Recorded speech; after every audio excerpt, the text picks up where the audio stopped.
Howdy, folks, and welcome to another edition of Clary's Corner. Today, I am incredibly excited to announce the launch of my second book, The JUCO Life, Inside the Incredible, Bizarre, One-of-a-Kind World of Junior College Baseball. This was a little bit different of a challenge for me, compared to my first book about Texas A&M baseball. In that book, I was inside of a program. I was taking notes on everything I saw. I was doing interviews, and I was documenting a season inside Texas A&M baseball. With this book, I was conducting interviews from a lot of different places, and I had the challenge was getting all of the facts, all of the memories from people, and collating it into a nice book that flows like I feel like I did with JUCO Life. Very, very impressed with the finished product. Very happy with it.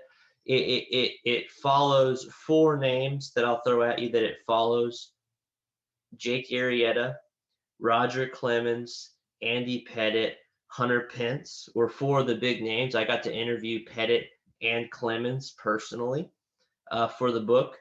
And the finished product, it intertwines stunning player profiles and personal narratives, interesting tidbits, teaching sports fans about a subject, junior college baseball, that you don't really hear much about, even if you are a serious fan, as well as just cold hard facts related to different programs, different junior college players, different coaches, and everything in between. So to get my book, go to thejucolife.com, and that will take you to the Amazon link. I'm very excited to see what happens. And in the future, I'll be bringing other people on the show. We'll still have Clary's Corner, of course, but I'll also, as well as sports figures regarding Texas A&M, I'll be bringing on people related to junior college and college baseball, really getting down into the details, but still keeping it interesting for you guys. So I would humbly ask you, go to thejucolife.com, check out my new book, Foreword by Texas A&M head coach Rob Childress. And it features interviews with MLB players, top tier college coaches, and dozens of former junior college baseball players to give the book life and intrigue. So enjoy. Heath Clary. Heath did something no man had ever done before. Walk into the coach of the college baseball team and say, "Coach, can I go wherever you guys go?" Travel some, be around the entire team, and then document it all. Clubhouse, dugout. But it was a great team with a lot of talent, and like I said, I think all those guys will play in the big leagues pretty soon.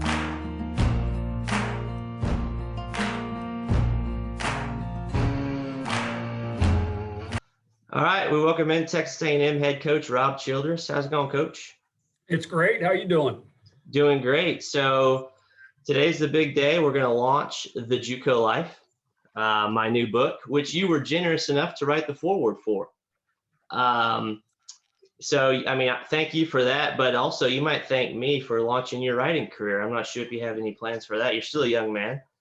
Yeah, I'm pretty good at English. That was always one of my strong suits in high school and college. I enjoy writing a little bit, maybe correcting some grammar misses in the book as we go through. I know that was a big help to you as well. Yes, it definitely was. So you basically summed up your junior college coaching experience in that foreword. So could you talk a little bit about what you wrote and how important that was to that time of your life?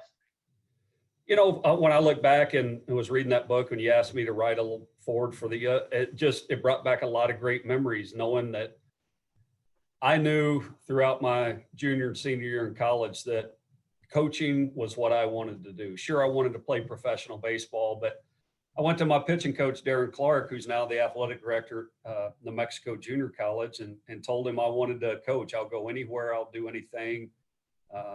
And he said, well, let me reach out. I've got a friend named Dave Van Horn that just got the head job at Texarkana.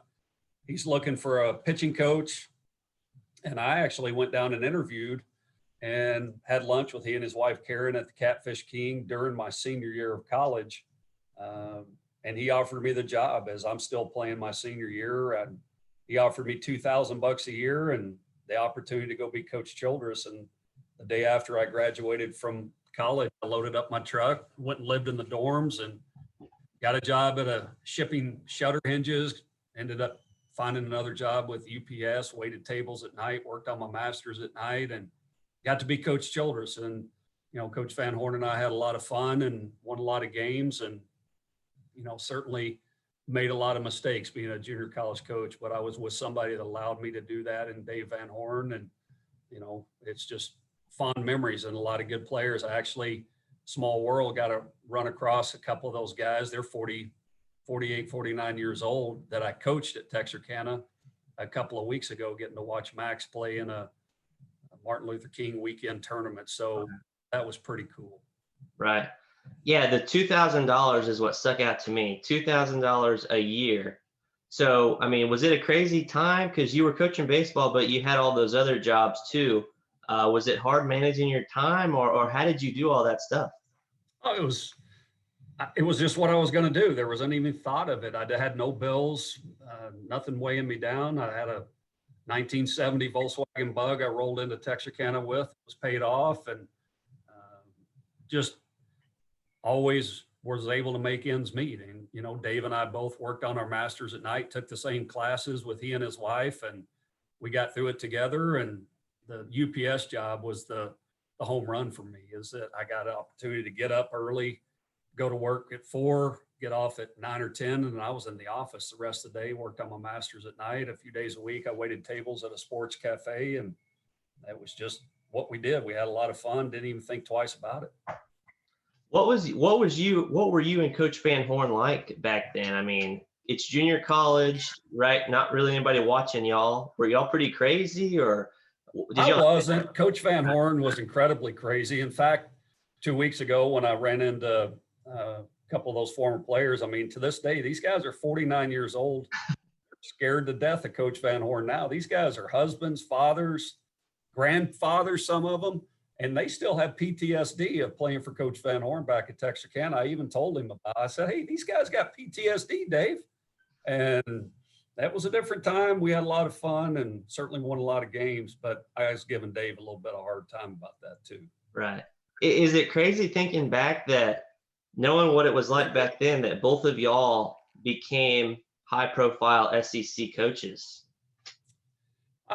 The time's gone awful fast. I mean, all the things that we did back then, obviously I coached the pitch and Dave coached the hitters and the infielders, and we had other guys helping maybe with the outfielders, but we did it all, from fundraising to field maintenance to scheduling. I mean, we did it all. We didn't think twice about it. It's just what we did. And Dave was OCD about the dirt. He let me have the grass. I mean, we were even that way at Northwestern State together for the field maintenance guys, and it's just what we did. And we were fundraising, raising money for, you know, something extra maybe for our players or our program, and even maybe might have built a batter's eye or two during our time, you know, with plywood and whatnot. Redid dugouts and had those built and moved a lot of concrete block around doing that. And but it was, those times were fun. And we even umpired Legion Bowl to make a little extra money on the side. We'd do a doubleheader. I'd have the plate one game, he'd have the plate the other.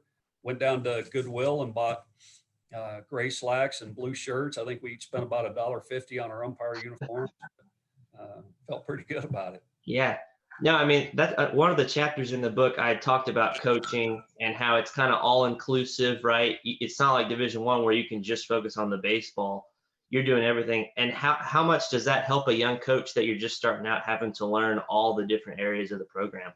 Well, I think it's incredibly important, and that you understand how to do that, and the recruiting as well. I mean, you have to do all the coaching, but you're also in charge of the field maintenance, tarp duty, and scheduling. And ordering equipment and doing all those things. I think it's incredibly important that you understand what it takes to be great. And you've got to be able to do it all yourself, and you can't look over your shoulder for any help. It's either you do it or it's not going to get done. Right. How did you go about coaching pitchers way back then? I mean, obviously you had pitched in college, right? But, there's a lot of stuff that goes into pitching, whether it's fundamentals, mentality, all that kind of stuff. And I know Coach Van Horn is a hitting guy, and he kind of gave you the pitchers. So, I mean, how did you learn how to be a coach? Was it just kind of trial and error, or how did you learn all that stuff? Well, yeah, well, a lot of it was trial and error, but, my high school coach was, my best friend, and he was a left-handed pitcher. I was a left-handed pitcher. I got to college. I was blessed to be with Ed Stacy, who was my pitching coach early in my career, Darren Clark late in my career. Both those guys were great coaches. Plus my head coach, Pat Malcheski, was very organized and a great teacher. And I felt like I was going to be able to offer all those things, be able to hone in on the fundamentals of repeating the delivery and having a chip on your shoulder, being competitive, all those things right away. And there was awful lot of great talent already in place at Texarkana. Dave's just a gifted recruiter. So there was a lot of talent there and already. And, we just had a lot of fun during our time there, won a lot of games too. Right. Yeah. So you did read my book early. What did you think about it? And did you think it kind of got to the core of why junior college baseball is so beneficial and special to the players who play it? Oh, I do. I think it's incredibly important. The guys that, the JUCO Life, the JUCO grinders, guys that they want to play. They're willing to go anywhere, do anything to continue to play the game that they love. And there are some incredible coaches around the country that either started at junior college or started there and they're still there, been there for 30 years. And those are the players and the programs that you want to go recruit, because when they come out of there, they're equipped to step in and play at the highest levels of SEC baseball or Big 12 or ACC baseball. They're appreciative. They're tough-minded. Because they've been through it. And you think about all the junior college players we've had here at Texas A&M. They have been difference makers. So many times when you go get a junior college player, you're recruiting him to plug him into a position or a spot, whether it's a pitcher, a Kyle Simons that needs to come in and be in the rotation for you, or an impact bat that is going to come in, a Michael Hellman, Nolan Hoffman, those type of guys that you can just plug and play. And we've had a lot of success recruiting junior college players. We don't recruit an awful lot of them, but the ones that we go get, we're recruiting them to step in and be impactful right away. Was your first year at Texarkana 1991? It was. The 91 season, did you coach, or was that the 92? It was the 91 season. I graduated in May 1990 in college, and then I went to work for Dave that month, May of 1990. So my first spring was the spring of 91. Okay, so I actually added a chapter after you read it, so you haven't read it yet, and it centers around Stan Jack, Wayne Graham, Roger Clemens, and Andy Pettit. And Andy Pettit, his year was 91 at Stan Jack. Did y'all play them when you were at Texarkana? Do you remember? We did. We actually opened up in a tournament down there against Stan Jack and faced Andy Pettit. And I'll never forget Arthur Johnson, first leadoff hitter. He's our shortstop from Denham Springs, hit one out. And we went on to win that first game against Stan Jack and went on to win that tournament. So you guys beat Andy Pettit and Wayne Graham. We did. Wow. I'm sure your pitcher threw a gem. You're a coach, longtime coach. They won 5 Junior College World Series in 6 years when Graham had it really going there. How can you put that into context? I mean, how do you win 5 out of 6 years? That's pretty incredible.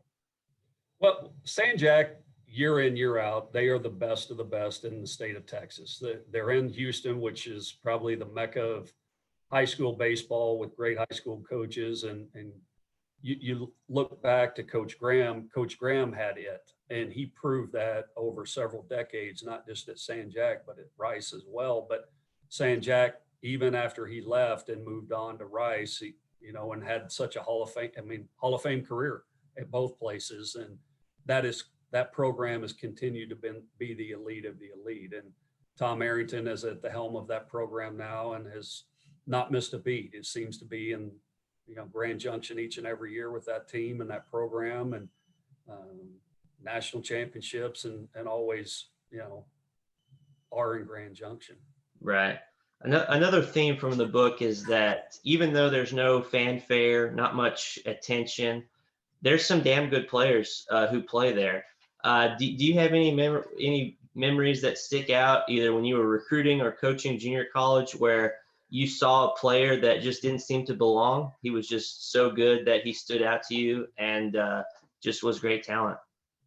Quite a few. I mean, also, a couple of weeks ago, just kind of a small world deal. Baseball is a small world. I ran into a young man coaching a West Coast team in this tournament, Bryant Nelson. He's 47 years old, played shortstop for us, switch hitter, to this day, the best infield arm I've ever seen in 30 years of coaching. Played shortstop for us, signed after his freshman year, and made it to the big leagues with Boston, and ended up, I think he's an independent league career hits leader, and just could not believe I ran into him. And he looks like he still plays shortstop to this day. And, it's funny, you look back, Joey Hector was a left-handed pitcher that pitched for us at Texarkana, and his son will be here next fall. And I think that for me is the most surreal part of this, is now I'm starting to have the opportunity to recruit and coach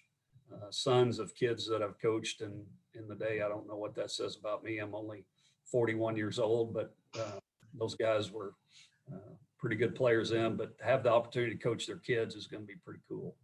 Well, those dads are getting old. That's what it says, I think. That's right. I was coaching them when they were older than me. They're getting old, but you're not getting old. That's right. You're just getting experience. That's right. Now, I did a chapter on Jake Arrieta's wild year at Weatherford, and I looked it up. Y'all didn't play. You didn't face Jake Arrieta, but do you remember hearing about him when he went over to TCU and started kind of exploding? I vaguely I did. That was, for me, the transition from Nebraska to being here at Texas A&M, and that whole deal kind of happened and went down, and me coming from here from Nebraska to Texas A&M, that was kind of one that we didn't get heavily involved with. I just mean when he started pitching at TCU in 06 and 07, do you remember hearing about him? Because he put up some great numbers. That's right. We never faced him, but I did hear that. I mean, he had a couple of great years for TCU, certainly. How crazy is it that a guy like that can have a pretty average year at junior college and then get to D1 and just explode into an All-American? Like, what does that say?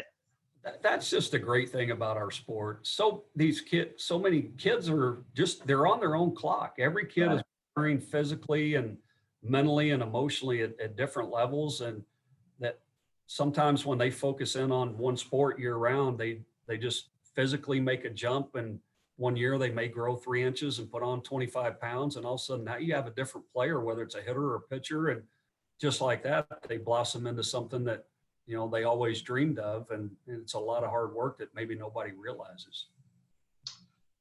I know you touched on it earlier, but how important would you say recruiting junior college players is to your program at Texas A&M? Oh, we couldn't do it without that. Having junior college players at our disposal to be able to recruit and plug and play. When you're recruiting, you go into the spring and you look at your roster and you go, well, these are the guys that we expect back. These are guys that we expect are going to sign, and it never goes that way. You have to have a handle on how guys are doing throughout the spring and what their signability is, and if they're having a great year, who you're going to lose. A lot of times you go and recruit a junior college player in the spring, unless you're losing a certain guy. And for us this past year, we felt that same way, and then all of a sudden a pandemic hit, and we get a lot of guys back, but we also now have several junior college players and transfers that are going to be super impactful for us. I mean, you look at Brett Minich from Glenn, big physical left-handed hitter, is going to be an impact bat for us. Taylor Smith, Jordan Thompson, both from Grayson County, that are very, very good players. And a guy like Brian Sturgis, a graduate transfer from UTSA, all those guys are going to be big parts of what we do this year, and very thankful that we have them. Last thing, how are the Aggies looking? I know it's early, but in the fall, and what are you specifically going to try to get accomplished with this particular team this fall? Well, for the next 3 weeks after practice, we've got to put the pieces of the pitching puzzle together. I mean, we've got some guys that are battling for the starting rotation. What's the end of the game going to look like for us? And taking a look at different things. The thing I've been most pleased of to date is Bryce Miller's transformation from a reliever to a starter. He has been outstanding.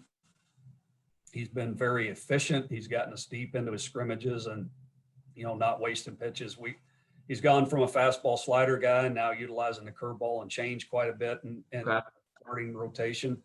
But past that, Dustin Signs is a guy that's really progressed and been very good for us. And still looking at that third spot. I mean, we need Childress and Weber to continue to get back to what they're capable of being. And we've got a true freshman, Nathan Detmer, that's been really fun to watch and keeps getting better each time he goes out to the mound. So we've got some options there. But the end of the game, for me, it's about replacing Bryce Miller at the back end of the game. And Bryce Miller being another junior college guy from Blinn. Absolutely. There's another impact JUCO arm for us that we're very fortunate to have back. Right. I don't know if it changed with the COVID stuff, but is it still 20 hours a week for practice? It is. We officially started on Friday, went under the lights because the weather was good. Anytime that we're going to have a nice evening on Friday, we want to play under the lights because our first game's going to be under the lights. And Right. then went again Saturday ahead of the rain and gave them Sunday off. And then we'll go 6 days this week. I like to give them Sundays off each week before we start so they get a true day off because they won't get that once the season starts. Their day off is Monday, yet they've got to take care of classwork and whatnot on their off days when the season begins. Right. And that leads into something else that's important about junior college. Because, I was there with y'all. 20 hours is not very much. You have to condense stuff to get stuff accomplished. Whereas in junior college, there's pretty much no time restrictions on practice and stuff like that. So that all the time you have, how important do you think that is to player development, but also to coaching? Maybe young coaches, they're just learning. They don't know how to put a practice together so efficiently, maybe. So how important do you think that is to junior college? Well, that's one of the benefits about junior college is you're not limited to time. In the fall, they're allowed to play outside competition. So a kid may get 100 at bats in the fall and 200 at bats in the spring, and his development is accelerated. Whereas here we are limited to time. We only get 2 outside dates in the fall. So, a typical guy in the fall for us may get 30 at bats, where in the junior college, he's going to get 100. And the same on the pitching side of things. Kids may throw 20 innings for us in the fall in scrimmages only. And then the fall of junior college, they may get 35, 40. Right. How about Logan Sartori? What are you looking for out of him this year? He had a big year before the season got stopped. And maybe any other JUCO guys you haven't mentioned that we need to look out for this year. Logan is going to be an impact bat for us every day in the lineup. At the top of the order, he's got a beautiful swing, can impact the baseball. Mikey Honer is another JUCO transfer returner from Cisco Junior College that is just a great leader, great receiver, great blocker. Zane Schmidt, a transfer from Hutch Community College that is a utility knife. He can play anywhere on the field. For us is a left-handed bat. Austin Boast, transfer from Panola Junior College. It really came on like gangbusters for us at the end of the shutdown last year that we hit in the middle of our order. And then the guys that we also have mentioned earlier in the show that are new to our program, junior college guys that are going to be really impactful for us. So there's going to be a lot of pieces of junior college players that are going to be in our lineup each and every day. Rody Barker is another transfer from New Mexico that was here last year, junior college. That's a super talented kid too. Yeah, no, that sounds great. All right, Coach, thank you very much for your time. And also writing the foreword. Now, I got to tell you, Ross Stripling, who you know well, he wrote the foreword for my last one. And people this is not a lie, people told me that his foreword was worth the price of admission or the price of the book. So really? We'll see. We'll see if they say the same about your foreword. I think they will because it's great. But thank you for taking the time this morning and glad you could get your workout in as well. Well, I appreciate you having me and being able to allow that. And, it's 3 weeks yet till I got to put the uniform on. So you can't miss too many workouts this time of the year for that deal. Yep. All right, Coach. Good luck this year, and maybe we'll talk to you again in the spring. Sounds great. I appreciate it, Heath. Yes, sir. Thank you for watching that episode of Clary's Corner. I hope you enjoyed it. Now you have to go to thejucolife.com to check out, learn more about my book, The JUCO Life. Even though it is not a huge topic, junior college baseball, it still is one that's very important to college and professional baseball teams. And really, there's never been a book like mine to dive into everything, every aspect of JUCO baseball, what makes it so special, so pure, and so beneficial. So again, that website is thejucolife.com to go learn more about my book. And definitely after you buy it, go review it on Amazon. Hopefully it's 5 stars. And then go be a force multiplier. Go tell a couple other people that you know who like baseball or sports in general about the JUCO Life. Share the website with them, because I promise you they will enjoy it as well. Also, don't be afraid to share it on social media. Subscribe to the show if you like Clary's Corner. Share it with family members too, and so that you never miss an episode. Thank you very much. This is Heath Clary with Clary's Corner. God bless.